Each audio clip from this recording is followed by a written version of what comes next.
Commandos, कैसे आप सभी लोग।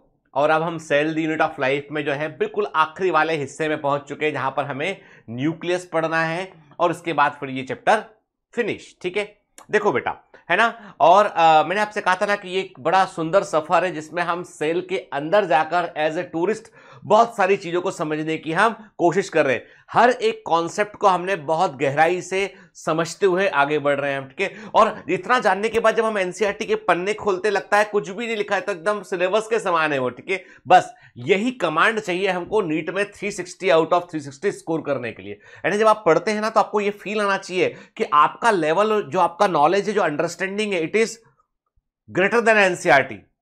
तो अब आप एनसीईआरटी का हर लाइन आपको रटना नहीं पड़ेगा, आपको अपने आप याद रहेगा बेटा वो। ठीक है, रटकर एग्जाम नहीं निकलते, एग्जाम हमेशा समझकर जब आप आगे बढ़ते तो एग्जाम निकलता है बेटा। चलो ठीक है ना, आगे बढ़ने से पहले क्वेश्चन टाइम, कुछ क्वेश्चन मैं आपसे करूंगा बेटा, फिर हम आगे बढ़ते हैं। तो पहला क्वेश्चन आपके सामने स्क्रीन पे है। फर्स्ट क्वेश्चन ये है कि बताइए what is the meaning of term pars chromosoma. इस वर्ड का मतलब क्या है? What is the meaning of term peri centriolar satellite. इस वर्ड का मतलब क्या है? What is the meaning of term axoneme. ठीक है, what are the components of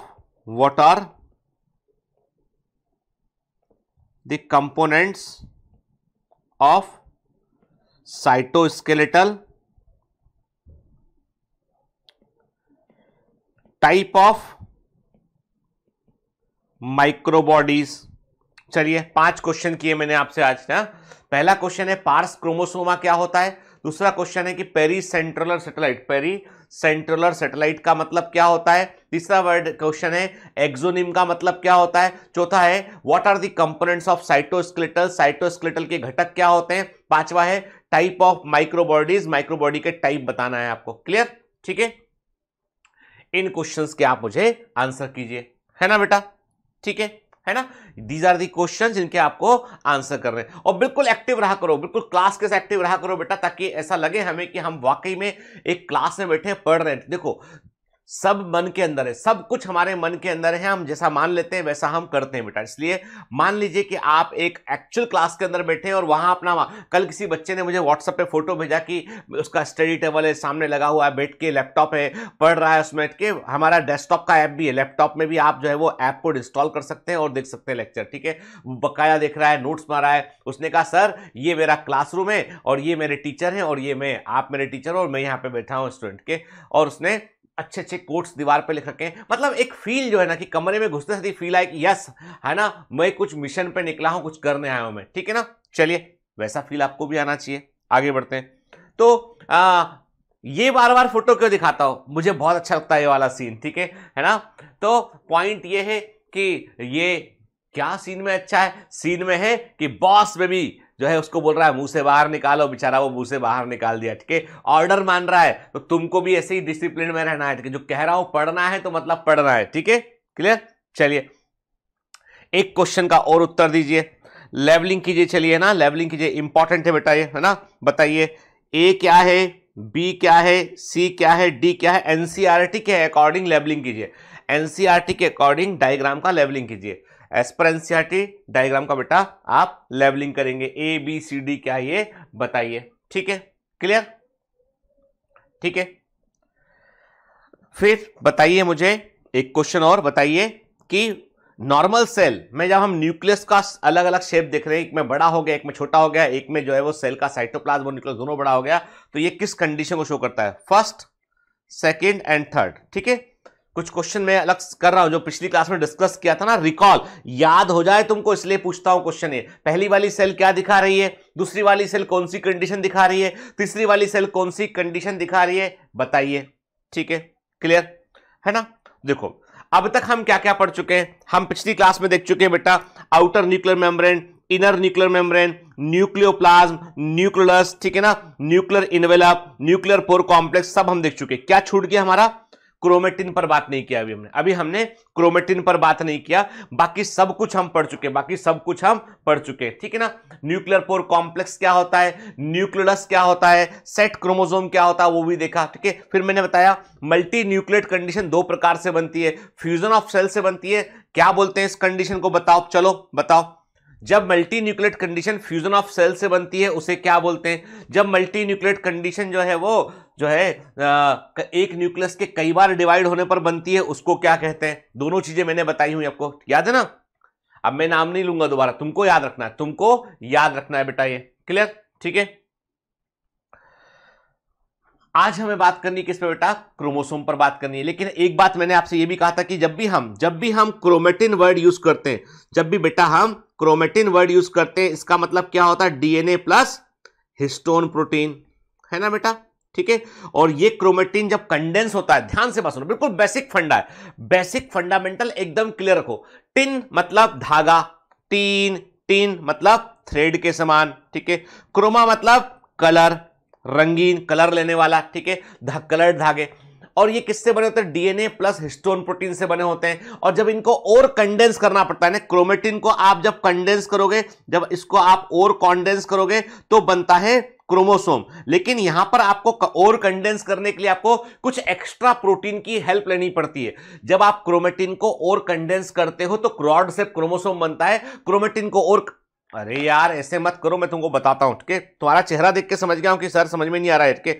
ये पता है आपको, ये जो रुमाल है ना, ये इस पे लिखा हुआ है, कुछ लेटर लिखा है, किसी ने मुझे गिफ्ट किया था, ठीक है। एक कमांडो ने मुझे वाराणसी में गिफ्ट किया था ये नैपकिन जो है। एक मैं बनारस गया था तो वहां पे जो है वो, ये बहुत कीमती है, तुम उसकी कीमत कितने का होगा ये? सर 50 रुपए, 20 रुपए, 100 रुपए, नहीं, अनमोल है ये। लेटर लिखा, ये बी फॉर भारती के लिए बी लिखा था, मेरे लिए जी लिखा था, तो भारती वाला मैं ले आया उठा के, ठीक है। जो दिखा वो उठा लिया मैंने, ठीक है। तो अभी ये क्या है? This is the chromatin. मान लिया हमने कि ये क्रोमेटिन है, ठीक है। ये कंडेंस किया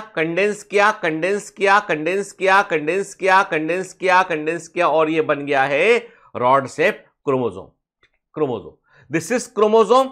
जब ये डिकंडेंस होगा, this is the chromatin condense करोगे, बन गया ये क्रोमोसोम, ठीक है बेटा, है ना। तो पॉइंट ये है कि ये जो कंडेंसेशन होता है ना, जो फिर से हमने फोल्ड किए थे, तो ऐसे कंडेंसेशन करने के लिए एक्स्ट्रा प्रोटीन की रिक्वायरमेंट होती है। These are known as non histone protein, वो हिस्टोन के अलावा प्रोटीन होते हैं। तो इसका मतलब एक क्रोमोसोम में क्या क्या होगा? एक क्रोमोसोम में प्रोटीन होगा, डीएनए होगा। प्रोटीन कौन से होंगे? हिस्टोन प्रोटीन और नॉन हिस्टोन प्रोटीन भी होंगे, याद रखना, ठीक है। फिर हमने पिछली क्लास में सेट क्रोमोसोम के बारे में बात किया था। मैंने आपको बताया था क्रोमोसोम में आर्म होती है, प्राइमरी कॉन्स्ट्रिक्शन, सेंट्रोमियर। फिर मैंने कहा था कि एक सेकेंडरी कॉन्स्ट्रिक्शन भी होता है, उसे नॉर कहते हैं। नॉर का full form nuclear organizer region कहा था, वहां से डीएनए बाहर निकलता है, उस पर न्यूक्लियस बनता है, ये बात की थी हमने, ठीक है।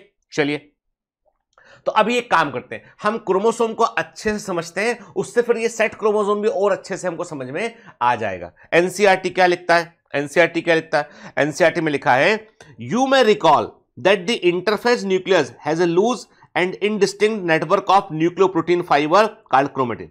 न्यूक्लियोप्रोटीन बोले तो DNA, nucleic acid plus histone protein, है ना। इन्हें क्या बोलते हैं? क्रोमेटिन कहते हैं। कब देखने मिलते हैं? दो डिवीजन वाली अवस्था के बीच में होती है इंटरफेस, ठीक है। But during different stage of the cell division की अलग अलग अवस्थाओं में cell show structure chromosome in place of nucleus के, यानी सेल में आपको न्यूक्लियस की बजाय क्रोमोसोम दिखाई पड़ते हैं, क्योंकि न्यूक्लियर मेम्ब्रेन गायब हो जाती है जब सेल डिवाइड करती है, तब न्यूक्लियर मेम्ब्रेन गायब हो जाती है और क्रोमोसोम जो है वो कंडेंस क्रोमोसोम आपको दिखाई देने लगते हैं, ठीक है।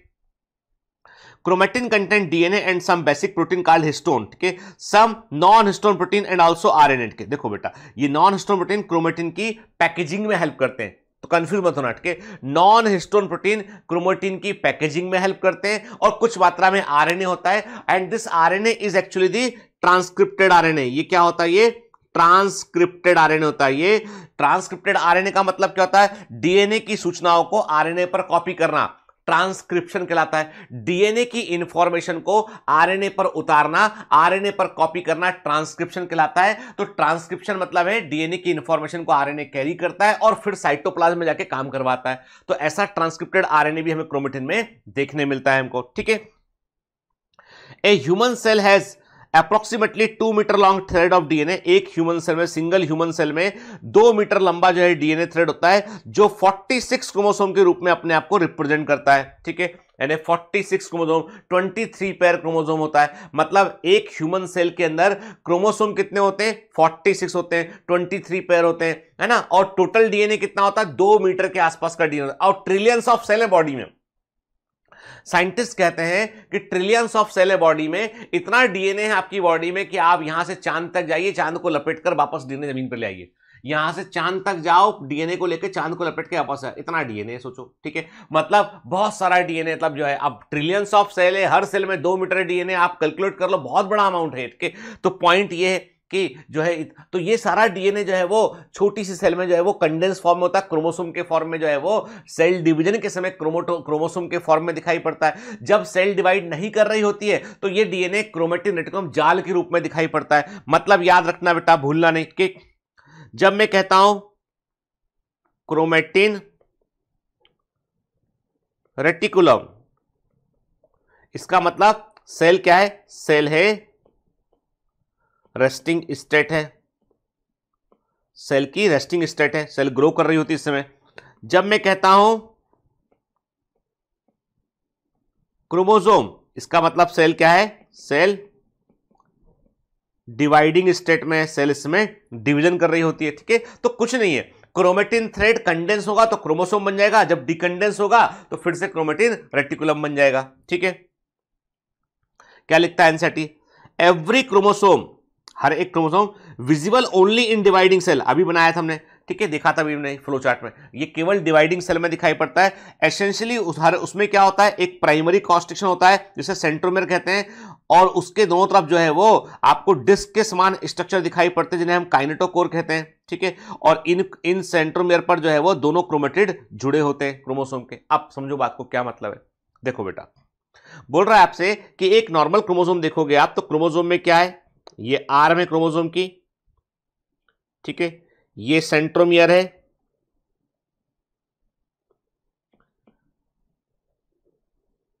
ये आर्म है, ठीक है। हमने क्या कहा? हमने कहा ये हो गई आपकी क्रोमोसोम की आर्म्स हो गई है, ठीक है। ये क्या हो गया? सेंट्रोमियर हो गया। सेंट्रोमियर को हमने मैग्नीफाई करके देखा तो सेंट्रोमेयर पे क्या दिखाई पड़ा हमको? जब सेंट्रोमेयर को हमने मैग्नीफाई करके देखा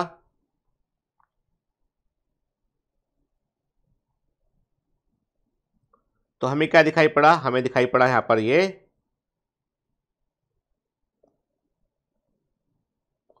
प्रोटीन प्लेट दिखाई पड़ी, प्रोटीन की प्लेट दिखाई पड़ी। इसे क्या बोला हमने? इसे हमने बोला काइनेटोकोर बोला, ठीक है। मैं हट जाता हूं डायग्राम के पास, काइनेटोकोर बोला, ठीक है ना। तो देखो एकदम बेटा, है ना, आप वैसे रफ डायग्राम जो बना रहा हूं ना वो बना लिया करो कॉपी में, ठीक है। क्रोमोसोम में सेंट्रोमेयर, सेंट्रोमेयर को प्राइमरी कॉन्स्ट्रिक्शन भी कहते हैं, इससे जो है वो क्रोमोसोम की आर्म या क्रोमेटिड जुड़े होते हैं बेटा, ठीक है। अब क्रोमेटिड और आर्म में क्या फर्क है हम आगे बात करते हैं। आर्म जुड़ी होती है और सेंट्रोमेयर को मैग्नीफाई करके देखा तो काइनेटोकोर जुड़ा हुआ है। और इन काइनेटोकोर का काम क्या होता है? यहां पर जो है स्पिंडल फाइबर आकर जुड़ते हैं, यहां पर इन्हें डिवाइड करने के लिए स्पिंडल फाइबर आकर जुड़ते हैं, ठीक है। जब क्रोमोसोम को डिवाइड करना होगा ना तो यहां पर स्पिंडल फाइबर आकर जुड़ते हैं, यहां पर स्पिंडल फाइबर आकर जुड़ते हैं। काइनेटोकोर वो जगह होती है जहां पर स्पिंडल फाइबर आकर जुड़ते हैं, ठीक है। अब जब भी कभी एक सेल डिवाइडिंग सेल होती है बेटा तो उसमें क्या होगा? सिंपल सी बात है, क्रोमोसोम को डिवाइड करना है आपको। इसका मतलब क्रोमोसोम में ऑलरेडी डीएनए कंटेंट डबल होगा। मतलब एक डिवाइडिंग सेल का क्रोमोसोम कैसा होगा? एक डिवाइडिंग सेल का क्रोमोसोम ऐसा होगा, ठीक है। जैसे मैंने कहा ये सेंट्रोमियर हो गया, ये सेंट्रोमियर हो गया इसका, ठीक है। ये आर्म की कॉपी, ठीक है, दिस इज, और इसी को डिवाइड करना हमें। और ये क्या हो गया? ये हो गया इसका काइनेटोकोर हो गया, ये इसका काइनेटोकोर हो गया, ठीक है। है ना, स्पिंडल फाइबर जुड़ेगा इससे और फिर क्रोमोसोम को डिवाइड करेगा। मतलब एक डिवाइडिंग सेल में जो है डीएनए अपने आप को डबल कर चुका होता है, डीएनए डबल कर चुका होता है, मतलब क्रोमोसोम अपने आप को डुप्लीकेट कर चुके होते हैं, डबल कर चुके होते हैं, और इन्हीं को डिवाइड करना होता है हमें, इन्हीं को डिवाइड करना होता है ताकि नॉर्मल ताकि डिवाइड होकर ये नॉर्मल बन सके क्रोमोसोम। ये नॉर्मल क्रोमोसोम बन गया, मैंने व्हाइट से दोनों को डिवाइड कर दिया, नॉर्मल क्रोमोसोम बन गया। ठीक है, तो इसका मतलब ये कि जब एक क्रोमोसोम ऐसा होता है तो इस समय यहां से यहां तक आधा हिस्सा जो एक्चुअल में नॉर्मल क्रोमोसोम को रिप्रेजेंट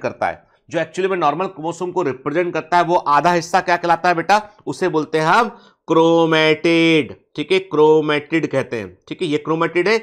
और दूसरा क्रोमेटिड कहां है बेटा, दूसरा क्रोमेटिड कौन सा होगा इसमें, दूसरा क्रोमेटिड होगा ये वाला हिस्सा, ये आधा हिस्सा दूसरा क्रोमेटिड है, ये भी क्रोमेटिड। तो दोनों क्रोमेटिड कहां जुड़े होते हैं, सेंट्रोमियर पर जुड़े होते हैं। एनसीईआरटी की हर एक लाइन को समझना है, एनसीईआरटी की हर एक लाइन को समझना है, रटना नहीं है, क्योंकि तुम बायो में इंटरेस्ट में हो, समझ गए। ठीक है, चलिए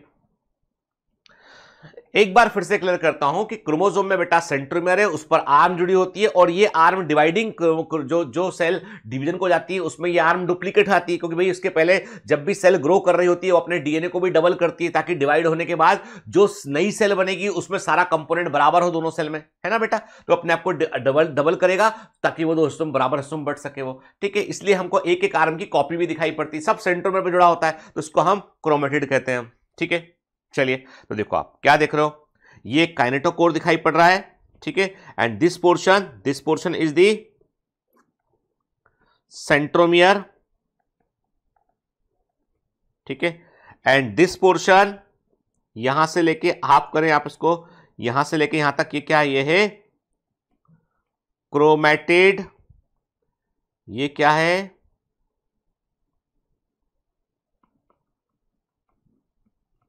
क्रोमेटिड। ठीक है ना, क्रोमेटिड सेंट्रोमियर, है ना, काइनेटोकोर। क्लियर। चलिए, based on the position of the centromere की पोजीशन के आधार पर क्रोमोसोम को 4 टाइप में बांटा गया। Very very important. ठीक है, सेंट्रोमियर की पोजीशन के अब के आधार पर क्रोमोसोम को 4 हिस्सों में बांटा गया बेटा। ठीक है, देखो है ना क्या होता है, नॉर्मली मैंने आपसे कहा कि सेंट्रोमियर के वो जगह जहां पे क्रोमेटिड या आर्म जुड़ी होती है, ठीक है ना, तो इसकी पोजीशन के आधार पे क्रोमोसोम 4 तरह के होते हैं। जैसे देखो, पहले हम समझते हैं इसको। सबसे पहले ऐसे क्रोमोसोम जिनमें की सेंट्रोमियर ठीक बीच में, दोनों आर्म बराबर साइज की है।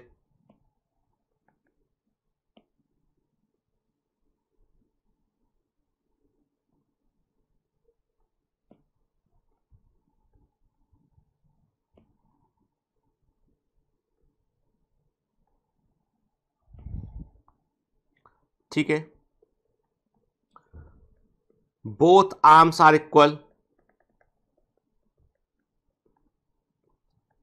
Equal in size. ठीक है, centromere in exactly middle position. ठीक है, देखो सेंट्रोमियर दोनों आर्म बराबर है, सेंट्रोमियर एग्जैक्टली मिडिल पोजीशन में, तो ऐसे क्रोमोसोम को क्या बोलेंगे, इसे बोलेंगे हम मेटासेंट्रिक क्रोमोसोम बोलेंगे, इसको हम मेटासेंट्रिक क्रोमोसोम बोलेंगे बेटा, इसको हम, है ना, इसे क्या बोलेंगे हम, इसे बोलेंगे मेटासेंट्रिक क्रोमोसोम। यानी क्रोमोसोम की दोनों आर्म बराबर हैं इसमें और सेंट्रोमियर ठीक बीच में। ठीक है, क्लियर। अब मान लो ऐसा हो कि सेंट्रोमियर है, ये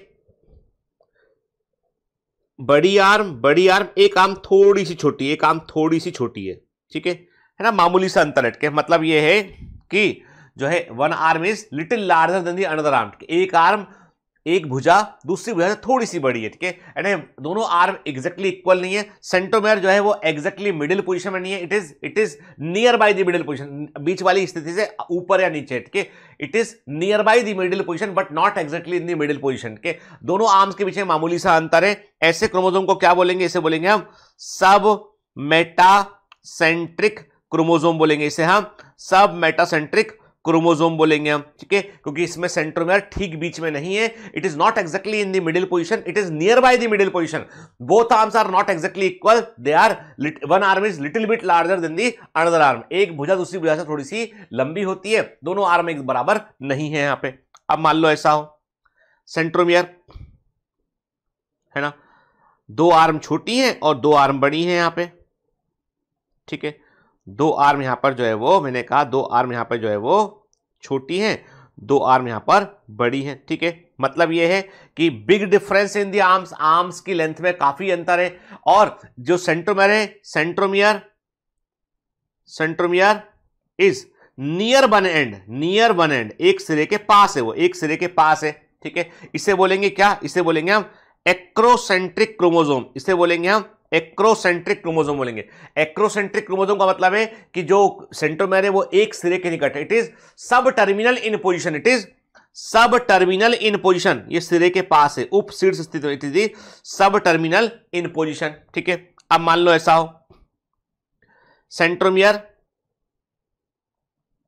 आर्म, इसमें एक सेंट्रोमियर एक सिरे पर हो, it is present at one and, के सिरे सिरे पर हो, एट दी एंड हो, टर्मिनल पोजीशन में हो, तो इसे बोलेंगे हम टीलोसेंट्रिक क्रोमोसोम, इसे बोलेंगे हम टीलोसेंट्रिक क्रोमोसोम, कि सेंट्रोमियर सिरे पर प्रेजेंट है, इसको टीलोसेंट्रिक क्रोमोसोम बोलेंगे हम, ठीक है, क्लियर, याद रखना। देखो एनसीईआरटी क्या बोलता है, कहता है आपसे कि type of chromosome based on the position of centromere, ठीक बीच में होगा, ये क्या है, ये है मेटा सेंट्रिक क्रोमोसोम, ठीक है, ये है सब Meta centric chromosome, and this is the acrocentric chromosome, and this is the telocentric chromosome, ठीक है, याद रखना, भूलना मत, ठीक है ना। एनसीईआरटी अधूरी बातें करती है और हमको बातें पूरी समझना है, हमको बातें पूरी समझना है, एनसीईआरटी की अधूरी बातों में फंसना नहीं हमको,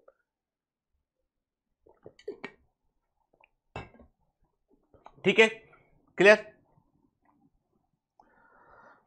क्या लिखता है NCERT, the metacentric chromosome has middle centromere forming two equal arm of the chromosome, ठीक है, मेटासेंट्रिक क्रोमोसोम में क्या होगा, बीचों बीच सेंट्रोमियर होगा, दोनों आर्म जो है वो एक बराबर होंगी बेटा, ठीक है। Sub metacentric chromosome has centromere slightly away from the middle, बीच से थोड़ा आगे पीछे होगा ये, ठीक है, not exactly in middle position, इससे एक आर्म थोड़ी छोटी होगी एक बड़ी होगी, ठीक है, सब मेटासेंट्रिक क्रोमोसोम बोलेंगे। मतलब जो मेटासेंट्रिक क्रोमोसोम है, यदि हम उसको देखो, मैंने आपसे कहा थी मेटासेंट्रिक क्रोमोसोम, ये मान लो हम कल्पना करते हैं, हमने कहा कल्पना करते हैं ये मेटासेंट्रिक क्रोमोसोम है, दोनों आर्म बराबर, ठीक है ना, हमने कहा दोनों आर्म बराबर, ठीक है, हमने कहा ये दोनों, ठीक से मानते हैं हम, दोनों आर्म ये बराबर, ठीक है ना। अब सोचो, तुम कल्पना करो, आपने क्या किया, आपने इसको खींचा, क्रोमोसोम को इस तरफ खींचा, आपने खींचा, तो ये आर्म कैसी झुकेंगी, ये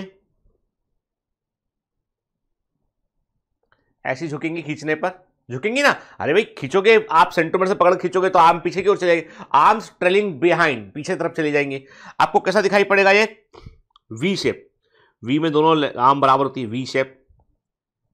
कब दिखाई पड़ेगा, जब क्रोमोसोम को खींचोगे आप एनाफेज में, एनाफेज स्टेज वो होती है सेल डिवीजन के अंदर, सेल डिवीजन के अंदर एनाफेज स्टेज वो होती है, सेल डिवीजन के अंदर एनाफेज स्टेज वो होती है जिसमें क्रोमोसोम को खींचते हैं हम, सेल डिवीजन के अंदर एनाफेज स्टेज वो होती है जिसमें क्रोमोसोम को हम खींचते हैं, खींचोगे आप वी शेप के दिखाई पड़ेंगे हमें ये, ठीक है, क्लियर।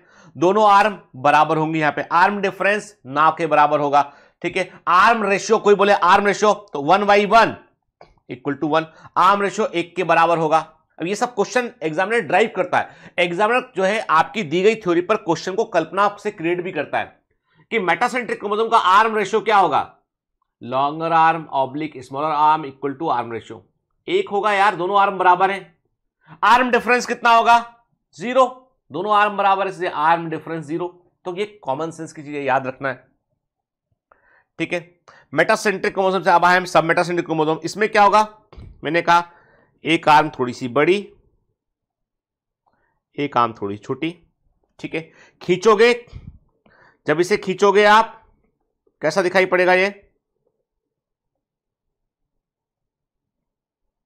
ऐसा दिखाई पड़ेगा, एल शेप दिखाई पड़ेगा, ये L shape in anaphase, anaphase में ये एल शेप का दिखाई पड़ेगा, है ना, L shape in anaphase, anaphase में ये एल शेप का दिखाई पड़ेगा, ठीक है। इसमें क्या होगा, इसमें आर्म डिफरेंस होगा, माइनर आर्म, क्या बोलेंगे, माइनर आर्म डिफरेंस, एक आर्म थोड़ी बड़ी एक थोड़ी छोटी होती है। Arm ratio slightly more than 1, बड़ी आर्म ऑब्लिक स्मॉल आर्म के arm ratio slightly more than 1 होगा, ठीक है। फिर एक्रोसेंट्रिक क्रोमोसोम में क्या होता है, सेंट्रोमियर सिरे के पास में होता है, not on the top, it is near one and, it is near one and, ठीक है। इससे एक छोटी आर्म होती है और एक बड़ी आर्म बनती है, मतलब आर्म डिफरेंस मैक्सिमम होगा, यहां पर आर्म डिफरेंस मैक्सिमम होगा। आर्म रेशियो भी यहां पर जो है वो आपको एक जो है वो it is much more than the 1, एक से अधिक देखने मिलेगा आपको, ठीक है। टीलोसेंट्रिक क्रोमोसोम में क्या होगा, यहां पर टर्मिनल सेंट्रोमियर होगा। अब देखो बेटा, यदि एक्रोसेंट्रिक की बात करें तो ऐसा होगा, ये क्रोमोसोम ऐसा होगा, छोटी आर्म बड़ी आर्म, खींचोगे आप तो कैसा खींचेगा ये, छोटी आर्म बड़ी आर्म, ठीक है।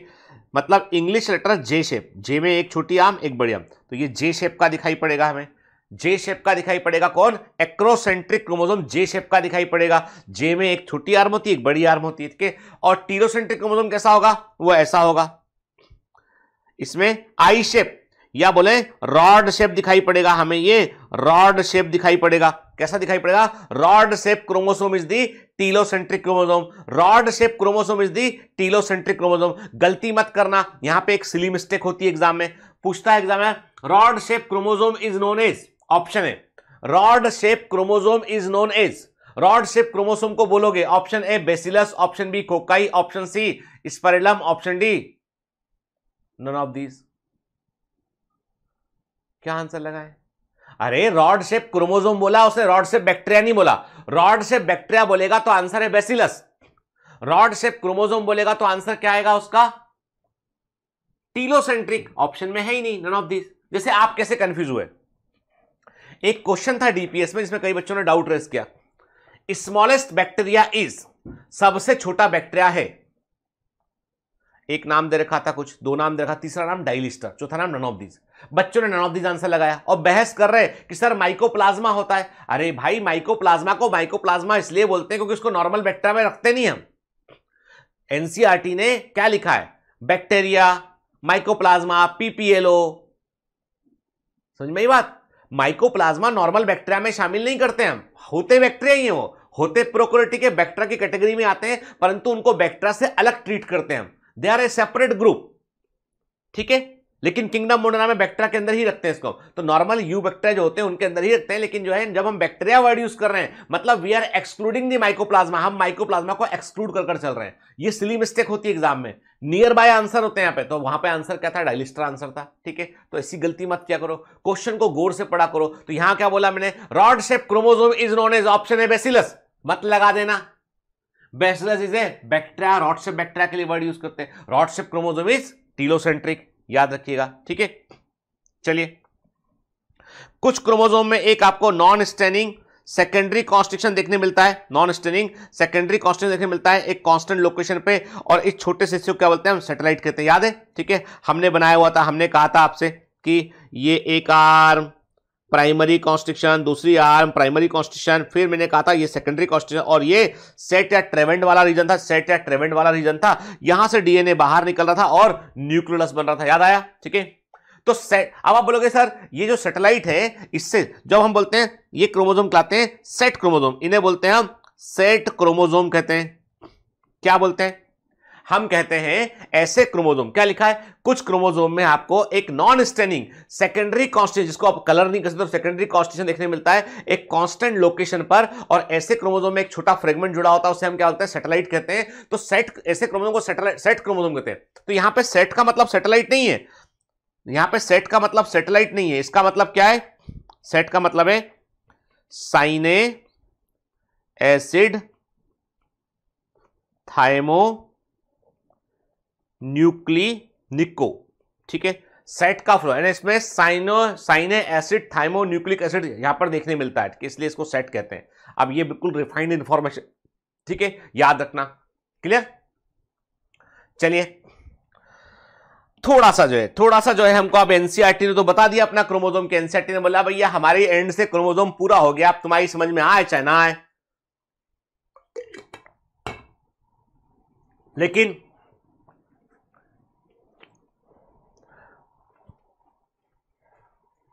कभी कभी पानी फैल जाता है, ठीक है। लेकिन एक बात बताऊं मैं, के लेकिन है कि यदि हम क्रोमोसोम को अच्छे से नहीं समझेंगे ना तो सेल डिवीजन समझ में नहीं आएगा, क्रोमोसोम को अच्छे से नहीं समझेंगे जेनेटिक्स समझ में नहीं आएगी, क्रोमोसोम को अच्छे से नहीं समझेंगे मॉलिक्यूलर बेसिस ऑफ इनहेरिटेंस समझ में नहीं आएगा। मतलब मुसीबत तो है भाई, पढ़ना पड़ेगा चीज के। तो एनसीईआरटी अपनी बात कह ली, हम समझ गए उसको, अब थोड़ा सा उसको हम डीप डाइव करते, थोड़ा और अच्छे से उसको हम समझने की कोशिश करते हैं। चलिए क्रोमैटिन रेटिकुलम पे आते हैं, ठीक है। क्रोमोसोम को पहली बार देखा था हॉफमिस्टर ने 1848 में, और देखा था उन्होंने ट्रेडेस्केंशिया प्लांट के पॉलन ग्रेन में। Credit of discovery of chromosome goes to the Strasburger, क्रोमोसोम की खोज का श्रेय किसको आता है? स्ट्रासबर्गर के। Credit of discovery of chromosome goes to the Strasburger, ठीक है। क्रोमोसोम की खोज का श्रेय किसको आता है बेटा? स्ट्रासबर्गर को आता है, ठीक है। क्रोमोसोम टर्म को दिया था वॉल्डेयर ने, ठीक है। ये पीवाईक्यू है बेटा, this is also PYQ, important है दोनों ये, ठीक है। क्रोमोसोम टर्म को दिया था किसने? वॉल्डेयर ने, क्लियर। रॉक्स ने पहली बार बतलाया था कि क्रोमोसोम जो है वंशागति लक्षणों को वहन करते हैं। ये पहली बार इन्होंने बतलाया था कि क्रोमोसोम जो है संभवतः क्रोमोसोम का जो व्यवहार है वो ऐसा है जिससे कि कैरेक्टर एक पीढ़ी से अगली पीढ़ी में जाते होंगे, और इसके लिए जो है वो फिर सटन एंड बॉबरी ने क्रोमोसोमल थ्योरी ऑफ इनहेरिटेंस दिया। 12th क्लास एनसीईआरटी में ये है बेटा, इंपॉर्टेंट है, वेरी वेरी इंपॉर्टेंट, ठीक है ना।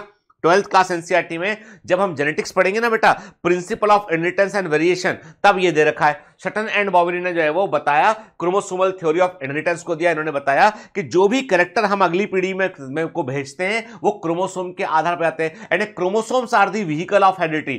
क्रोमोसोम वंशागति के वाहन होते हैं, मतलब जो भी जीन है, जो हमारे कैरेक्टर हैं, उन्हें कोई कैरी करता है अगली जनरेशन में, वो होते हैं क्रोमोसोम, ठीक है।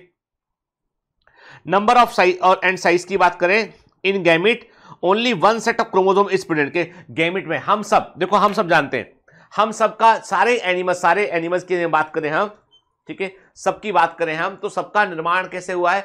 एक मेल गैमिट, एक फीमेल गैमिट, दोनों फ्यूज किए आपस में, फ्यूज करने पर क्या बना? जाइगोट बना, जाइगोट में डिवीजन हुआ, उससे एम्ब्रियो बना, और एम्ब्रियो से एक पूरा ऑर्गेनिज्म बना, ठीक है। ऐसे ही होता है, मतलब हम सबके पास क्रोमोसोम का एक सेट मदर से आया है और एक फादर से आया है। क्रोमोसोम का एक सेट मदर से आया है, एक सेट क्रोमोसोम का जो है वो फादर से आया है, ठीक है। तो इसका मतलब है मदर ने फीमेल गैमेट कंट्रीब्यूट किया, फादर ने मेल गैमेट कंट्रीब्यूट किया, दोनों गैमेट फ्यूज किए और उससे जाइगोट बन गया। जाइगोट में क्रोमोसोम के 2 सेट हो गए, मतलब गैमेट क्रोमोसोम का एक सेट लेके आता है। तो गैमेट के अंदर क्रोमोसोम का जो एक सेट होता है उसमें जितने क्रोमोसोम होते हैं उसे हैप्लॉइड नंबर ऑफ क्रोमोसोम कहते हैं। तो haploid number of chromosome human के लिए कितना होगा?